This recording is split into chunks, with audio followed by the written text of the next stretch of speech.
generales de la forma de la lengua y luego un hablante con competencia funcional. Eso quiere decir que entiende que la forma responde a una asociación de significado, que tiene que ver más con el fondo de la idea más que con el orden de la idea. ¿Ya? Estas son las etapas más difíciles. Lo más fácil es conocer la estructura, ¿ya? Porque la estructura como que evita el arrastre cultural, mientras que la competencia funcional tiene que tener el arrastre cultural. Si no lo trae, pierde el sentido de funcionalidad. ¿Ya? Luego, el segundo punto importante, que es en relación a lo mismo, que el aprendizaje de hoy no considera la interculturalidad, es decir, no está pendiente de hacer estas especies de comparaciones entre culturas, ¿ya? De entender que yo tengo esta característica en mi lengua y quiero saber si es que el otro la tiene o no. ¿Ya? Luego, la importancia de la diferenciación de las destrezas motivacionales que inciden en el aprendizaje de la segunda lengua, que eso ya lo vimos y lo hemos explicado un par de veces, lo vimos también el otro día cuando yo les hacía la explicación de lingüística, que es, nosotros aprendemos la lengua por una cuestión instrumental. Eso quiere decir que por una cuestión que, como de querer enfocarlo hacia algo, como por ejemplo estudiar una carrera con relación a una segunda lengua, sea inglés o cualquier otra, tiene un sentido de transformarse en un instrumento, una herramienta, ¿ya? Y en un sentido integrativo. Y cuando es integrativo es porque hay una necesidad, ¿ya? Que como yo el otro día les ponía el ejemplo, es que yo agarro a una persona y la llevo a vivir a una ciudad donde se hable otra lengua y se hable la lengua que maneja.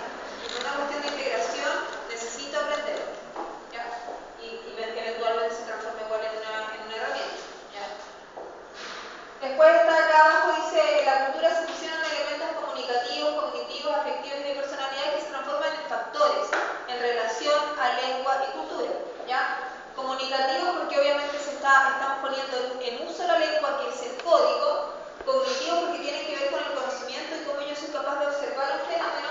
Afectivos porque también influyen en la forma como yo lo digo, ¿ya? Y de personalidad porque obviamente uno plasma su esencia cada vez que se comunica y eso también incide en la elección de las herramientas, ¿ya? Yo recién estaba mirando acá les habían hecho el ejercicio de traducción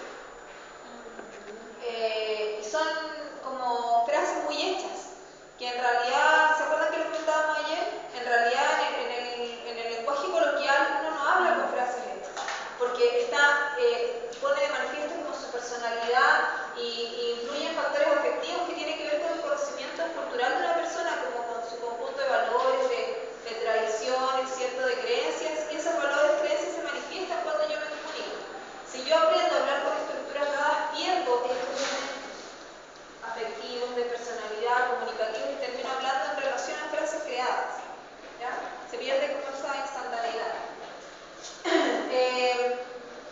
Bueno, obviamente cuando se manifiesta la cultura es porque nosotros ponemos en convergencia, como que se amoldan todos los elementos.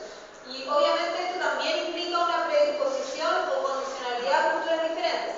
Y acá el concepto diferente se lo puse entre comillas porque nosotros lo vemos diferente. Pensemos en un francés. Nosotros vemos a un francés diferente, culturalmente hablando, pero ellos ven a nosotros como diferentes. Por lo tanto, es un fenómeno cíclico, ¿ya? Y ellos entienden que nosotros también tenemos características comunicativas, cognitivas, afectivas y de personalidad muy diferentes a la de ellos, ¿ya? ¿Qué es lo que podríamos considerar como una consecuencia de este fenómeno, de estas culturas diferentes? Es que nosotros creamos patrones de conducta. Hay como una predisposición, un rito, uno se encuentra con el otro y cada vez que yo puedo estar súper bien acá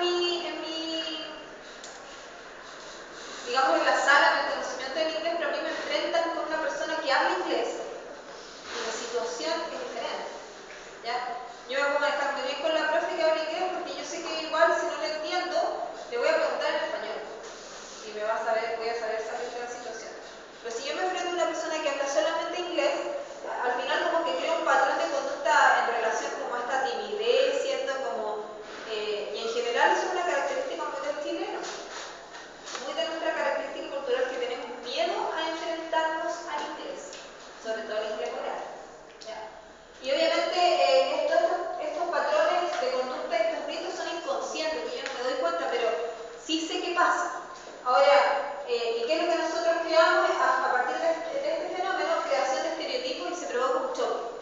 Uno va predispuesto a que si yo tengo que hablar si por ejemplo ustedes estuvieran en profesor que no habla español y que les va a tomar la prueba en inglés, ustedes van predispuestos. Saben que es tan diferente que yo decía, no, es que no me va a entender lo que yo le quiero decir, porque nosotros estamos seguros que va a haber un choque de culturas. ¿Ya? Porque él no me va